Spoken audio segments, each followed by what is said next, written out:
Hello, I'm Evans Mirages, the Harry T. Wilkes Artistic Director for Cincinnati Opera.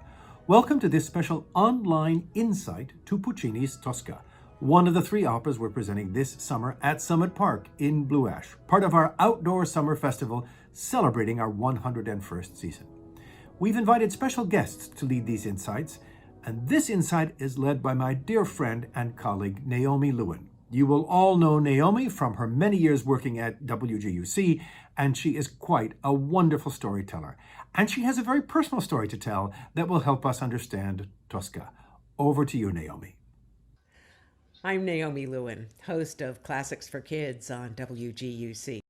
I am so happy that Cincinnati Opera is performing Tosca this summer. It's a great first opera, and it's also great if you're seeing Tosca for the 100th time. My father, Frank Lewin, was a freelance composer, so we didn't live very high on the hog, but there were a few years when there was a little extra money. And that was when he was writing the incidental music for the TV show The Defenders. So after my freshman year of high school, we took a family trip to Europe. The first stop on our trip was Rome. You can see the family photos of my sisters and me in the Forum and the Colosseum, and my dad and my sisters and me in the Vase of Caracalla. In Rome, Dad got us all tickets to see Tosca at the Rome Opera. And after that, the next day, Dad took us to see the three real places in Rome where Tosca is set. I'm going to show you those places and tell you a bit about them. And I'll also throw in some of the historical facts that affect the action. Of course, I'll also tell you what's going on in the opera and play some music from it. Most operas are not set in a real place on a specific day, but Tosca takes place in Rome on June 17th, 1800. The opera Tosca is based on the 1887 play La Tosca by French playwright Victorien Sardou. It's just one of the plays that Sardou wrote as a vehicle for Sarah Bernhardt. She was a world-famous actress. Mark Twain said, "There are 5 kinds of actresses: bad actresses, fair actresses, good actresses, great actresses, and then there is Sarah Bernhardt." Bernhardt took La Tosca on tour of Europe and the United States in French. She said the audience would understand what was going on just from the way she emoted. And you may know that Sarah Bernhardt had her right leg amputated at one point. That actually happened because of an injury she suffered playing Tosca. Puccini saw Sarah Bernhardt perform La Tosca in French in Milan in February 1889. And he was so smitten with the play that he went to see it again in Turin 1 month later. And then in May of that year, Puccini wrote to his publisher, Giovanni Ricordi, to get the rights. Puccini was relatively unknown at the time. He had 2 operas under his belt, but he hadn't yet written his first success, Manon Lescaut. Sardou had doubts about Puccini because he was so unknown, and so he decided he wanted more money. Then he had more doubts, and so finally Puccini said, forget about it. But after other composers, including Verdi, started drooling over the play La Tosca, Puccini got interested again. Okay, now for the history lesson. There is a reason Tosca takes place where it does, when it does. Tosca is not about death, sex, and money. It's about death, sex, and politics. In 1800, Italy was not the unified country we know today. That didn't happen until decades later in 1861. In the late 1700s, northern Italy was a collection of city-states, some ruled by Austria. Southern Italy was the kingdoms of Naples and Sicily, and in the middle, where Rome is, were the papal states, ruled by the popes. The French Revolution, which started in 1789, really shook up the European continent. It engendered 7 wars of coalition.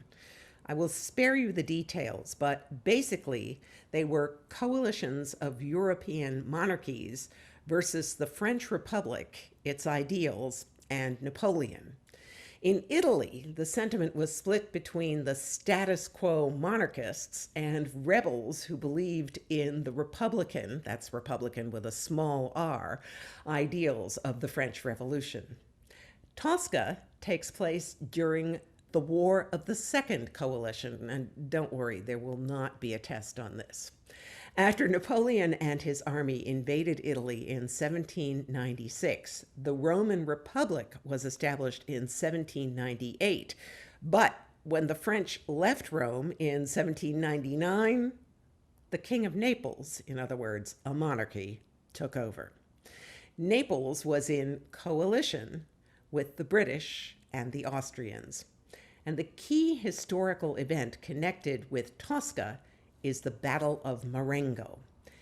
In May of 1800, Napoleon crossed the Alps from France to invade Italy again. This painting of Napoleon crossing the Alps is by Jacques-Louis David, a French artist who believed in the revolution.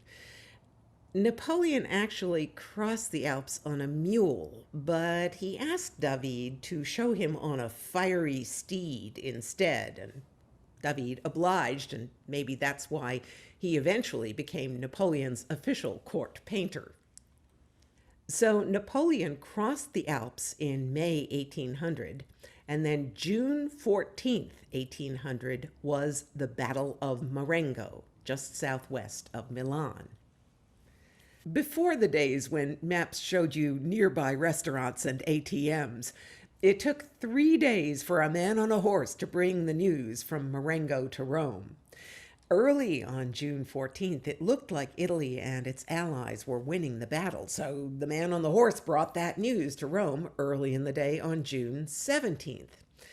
At the point when Tosca begins on June 17th, the characters think Napoleon has been defeated. But in the afternoon of June 14th, Napoleon pulled off an upset victory in Morengo. The man on the horse brought that news to Rome later in the day on June 17th, and you will see what that effect has on the characters in Tosca. Tosca premiered in Rome in the year 1900, almost exactly 100 years after the Battle of Morengo. The places and the history in Tosca are real, but the story and the people are invented. Now, I said Tosca is about death, sex, and politics. You've had a taste of some of the political history, so it's time for a little bit of the synopsis. In other words, the death and sex parts. I found some videos of a Tosca cast at Madison Opera in Wisconsin. They were all asked to give a synopsis of the opera in 10 seconds or less. I'll give you a more complete rundown of each act as we get to it, which brings us to Act 1. Act 1 takes place midday in the Church of Sant'Andrea della Valle in Rome. An escaped political prisoner named Angelotti runs into the church to hide. His friend Mario Cavaradossi is an artist who's painting there, and he tells Angelotti that he will help him escape. Then Cavaradossi hears his girlfriend Tosca arriving, so he tells Angelotti to hide again. Tosca is a famous singer. She's very religious and very jealous. She heard Cavaradossi talking to someone, and she thinks it's another woman. He says, no, there's no other woman. When she leaves, Cavaradossi helps Angelotti escape. Enter Baron Scarpia, the evil chief of police. He is, of course, searching for the escaped prisoner, Angelotti, and he suspects Cavaradossi of helping him. When Tosca returns, Scarpia makes her jealous by convincing her that there is another woman. Tosca runs off to try and catch Cavaradossi with the other woman, and Scarpia has her followed to find them. Sardou set Act 1 of his play in a different church, Sant'Andrea al Quirinale. Sardou calls the church Sant'Andrea of the Jesuits because it used to be a Jesuit church. The Sant'Andrea al Quirinale was built in the mid-17th century. It was designed by the sculptor and architect Gian Lorenzo Bernini. Puccini and his librettists moved Act 1 of the opera to the church of Sant'Andrea della Valle. If you look at this map of the venues of Tosca, you'll see that the three venues that Puccini and his collaborators chose make a really neat triangulation, whereas the circle on the map is the church that Sardou chose, which is kind of off in a different direction. The opera also condensed the five-act play into three acts, which makes some of the travel in the opera physically impossible in the time allotted, but I guess this comes under the heading of operatic license. Puccini wrote operas the way Broadway composers write shows. He had a book writer, the guy who shaped the story, that was Luigi Illica, and he had a lyricist who wrote the poetic text, that was Giuseppe Giacosa. Puccini's collaborators didn't always have as good a nose for drama as he did, but fortunately Puccini had great instincts and they usually won out. The Church of Sant'Andrea della Valle was built from the late 16th century to the mid-17th century. It had the second largest church dome in Rome after St. Peter's. It's a gorgeous, ornate Baroque church. The first architect was Giacomo della Porta, who also worked on St. Peter's. Later design came from Carlo Maderno, one of the fathers of Baroque architecture, and there were additions from Francesco Grimaldi. There's a crater on the moon named for him. Grimaldi was an early expert on diffraction of light, and you can see the windows in the ceiling allow natural light to illuminate the church. Sant'Andrea della Valle is laid out in the shape of a cross with side chapels. I found maps of the chapels in Spanish, French, and Polish, but not English or Italian. So I went with the Spanish. There are 8 chapels. None of them have a locked space where somebody like Angelotti could hide. But there is one that's decorated with an insect that they say is a bee. But I don't know, in this year of the cicadas, it kind of looked like something else to me. Thanks to the opera, the first chapel on the left is now known as the Tosca Chapel, even though it's actually the Barbarini Chapel. It was commissioned by Cardinal Barbarini, who became Pope Urban VIII. Sant'Andrea della Valle is covered in frescoes by Giovanni Lanfranco and Domenichino. But there is no painting of Mary Magdalene, which is what Cavaradossi is working on. Cavaradossi's first aria is Recondita Armonia, Concealed Harmony.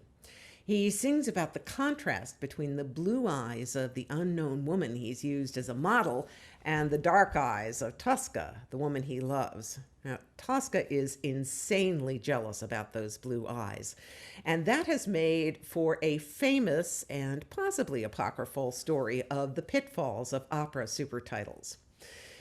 Tosca begs Cavaradossi to make the eyes in his painting dark instead of blue. The line in Italian is "Ma falle gli occhi neri." The famous story goes that there was a supertitle for that line for Houston Opera that read, "Give her 2 black eyes." My sister now runs operatitles.net. She rents out the collection that was created by Sonia Friedman, the first person who ever wrote supertitles. Her translation is, "But paint her with dark eyes," which works a lot better. Painting and singing about the blue and the dark eyes, here is tenor Franco Corelli from a 1956 movie. Oliviero de Fabritis is conducting the orchestra. Act 1 ends with a Te Deum, a Catholic hymn in Latin. In Sardou's play, the Te Deum is almost an afterthought as the curtain falls, but Puccini turned it into a spectacular climax to Act 1. Puccini was a real stickler for detail. He did research into Te Deum melodies and liturgical processions, and he also badgered a friend for some Latin text to go before the Te Deum. When his friend didn't supply it fast enough, Puccini got more and more insistent and said, "Get the words for me or I'll become a Protestant." This scene is really powerful. It contrasts the religion of the Te Deum with Scarpia's lust. The choir and worshipers are singing the Te Deum, which translates, "We praise thee, O God, we acknowledge thee to be the Lord." And while that's happening, Scarpia is singing his aria Vado Tosca, in which he talks about or sings about how he wants to kill Cavaradossi and make it with Tosca. In 1992, Italian television broadcast Tosca live, with each act performed in the place where it's actually set, and each act performed at the time of day it's supposed to take place.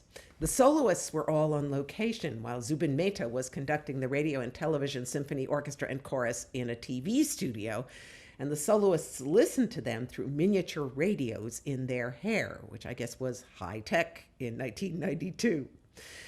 That performance got turned into a movie called Tosca, in the settings and at the times of Tosca. From that movie, here is the Te Deum with Ruggero Raimondi as Scarpia. Act 1 ends with the people singing "All the earth doth worship thee, the Father everlasting," and Scarpia singing "Tosca, you make me forget God." Moving on to Act 2, which takes place that evening in the Farnese Palace. By now, Cavaradossi has been arrested and brought to Scarpia's rooms in the Farnese Palace. When Tosca arrives, Scarpia is having dinner, and he's also having Cavaradossi tortured to try and find Angelotti. To make the torture stop, Tosca tells Scarpia that Angelotti is hiding in a well in Cavaradossi's garden, and then she asks Scarpia to release Cavaradossi, but Scarpia says only if Tosca will sleep with him. In order to save the man she loves, she agrees, and then she sings an aria asking, "Why me?" Scarpia tells his henchmen that there will be a mock execution, like Palmieri's, he says. While Scarpia is writing out a letter of safe conduct, Tosca sees a knife on his dinner table. She grabs it and kills Scarpia, saying, "That is Tosca's kiss." The Farnese Palace is the epitome of high Renaissance architecture in Rome. It was built in the 16th century for the influential Farnese family, designed by Antonio da San Gallo the Younger, who also assisted with St. Peter's. Then Michelangelo redesigned the third floor and the courtyard of the palace. In the year 1800, the Farnese Palace became the headquarters of the occupying royal government in Rome, and that's why the opera puts Scarpia's headquarters there. Also, because the Farnese Palace is pretty darn fabulous. It's got frescoes by, among others, Giovanni Lanfranco and Domenichino, the same guys who painted the church of Sant'Andrea della Valle. Today, the Farnese Palace is the French embassy in Rome. In Act 2, Tosca enters, having just sung a concert to celebrate the Austrian-Italian victory, because based on the morning's news, the powers that be, like Scarpia, thought that they had won. But during Act 2, word comes that Napoleon has actually won the Battle of Morengo, and that makes Cavaradossi, another Republican with a small r, shout, "Vittoria! Victory!" By the way, this all happened before Napoleon crowned himself emperor, so his followers still considered him on the side of the common man. In Sardou's play, Scarpia is pretty reminiscent of Harvey Weinstein. Seducing Tosca is clearly a power thing for him. He says he prefers a woman who detests and resists him. Also in Sardou's play, Tosca's murder of Scarpia is sort of her time's up moment. She says, "You would have tortured me all night long, and I wouldn't have had my turn. Look at me, bandit. I revel in your agony. You die at the hand of a woman, coward." Puccini's lyricist improved on Sardou's last line, which was just "die, die, die." Puccini's lyricist wrote, "Muori dannato, muori, muori. Die and be damned, die, die." Much more dramatic. In the middle of Act 2, there is a moment in the opera that is not in the play at all. When Scarpia presents Tosca with the devil's bargain of "sleep with me in order to get your guy released," she sings the aria Visi d'arte. I lived for art, I lived for love, I never hurt anyone, I was always religious. Why is this my reward? Here is an iconic rendition of Vici d'Arte. It's Maria Callas, recorded in 1964 at the Royal Opera in London with John Pritchard conducting. Puccini and his librettist improved on the end of this act, too. In the play, after Tosca kills Scarpia, she says of his corpse, "Et c'est devant ça que tremblait toute une ville." And before that, a whole city trembled. But in the opera, Tosca says, "E avanti a lui tremava tutta Roma." And before him, all Rome trembled. And Puccini may actually have borrowed that line from a trip he took to the city of Parma. When the mayor there showed him a statue in town, he supposedly said, "This is the man before whom all of Parma trembled." Act 2 ends with Tosca putting candles on either side of Scarpia's body and a crucifix on his chest. And that came directly from Sardou's play. In Rome, corpses were laid out in churches surrounded by candles. Now on to Act 3. This takes place at dawn on the top of the Castel Sant'Angelo. Cavaradossi is waiting there for his execution by firing squad. Tosca arrives and tells Cavaradossi that she has killed Scarpia and that it's going to be a mock execution. And she warns Cavaradossi to die convincingly. But, of course, Scarpia has tricked her, and it is a real execution. As Tosca discovers that, soldiers come to arrest her for Scarpia's murder, and she leaps to her death. Tosca does the same thing in the play, and that was the source of the injury that led to Sarah Bernhardt eventually having her leg amputated. Castel Sant'Angelo means Castle of the Holy Angel. It was built from the years 135 to 139 AD as a mausoleum for the Emperor Hadrian and his family. Then it became a fortress to defend Rome from barbarians, and then it became a castle and refuge for popes, with a connection built to the Vatican so that the popes could escape from the Vatican and hide out there. It was also used as a prison, but it was never really good as a prison because it was not very hard to escape. That's what the Renaissance goldsmith and sculptor Benvenuto Cellini did when he was imprisoned there after being falsely accused of theft. There's an opera about him, too, but I digress. Since the year 1901, the year after Tosca premiered, the Castel Sant'Angelo has been a museum. The name Castel Sant'Angelo, Castle of the Holy Angel, dates to the year 590, when legend has it that the Archangel Michael appeared atop the castle at the end of a plague. Anybody seen the Archangel Michael lately? There was a marble statue of the angel added in the year 1536, and that was replaced by a bronze statue in 1753. As I said, Act 3 takes place at dawn. Puccini used lots of sounds in Tosca to indicate the real world. In Act 1, there's an offstage cannon, which signals Angelotti's escape. In Act 2, you hear an offstage gavotte, the cantata that Tosca sings, military drums, and Act 3 opens with the bells of Rome. Puccini was fanatical about getting the bell sounds right. He even slept in the Castel Sant'Angelo to hear what the bells sounded like at dawn.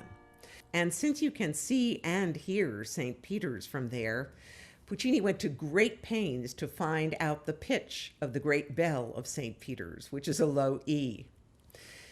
In the opera, Cavaradossi awaiting execution is very different from the way he is in the play. In the play, he's very cool and very sarcastic to the guards, whereas in the opera, he is passionate and introspective, singing about his love for Tosca and his love of life. His big aria starts in mid-sentence, "E lucevan le stelle," and the stars were shining. This video is from a 1978 Metropolitan Opera production featuring tenor Luciano Pavarotti with James Conlon conducting.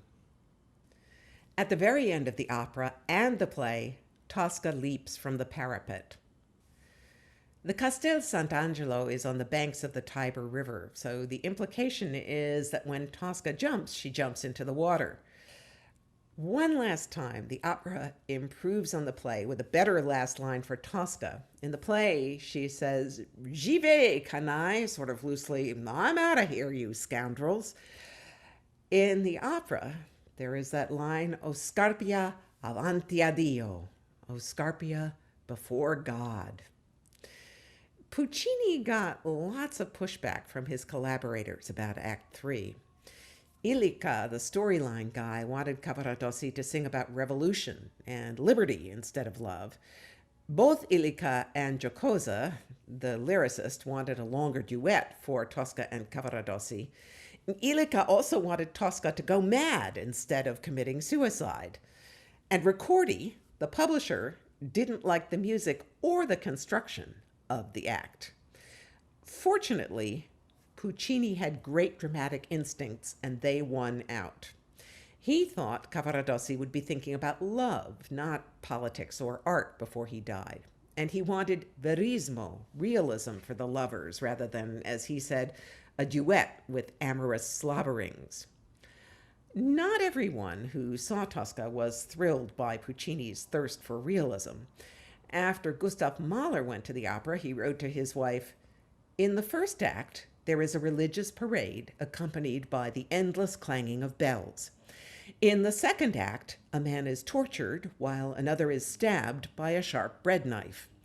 In the third act, we see from the roof of a citadel a view of Rome, accompanied by more bing-bang-bonging of bells.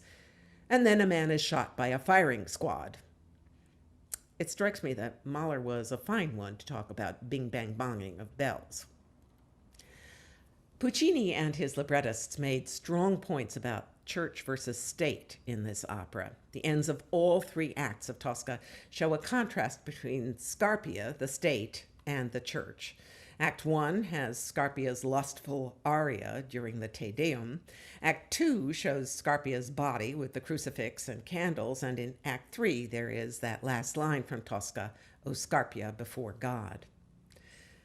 So, back to seeing Tosca in Rome as kids.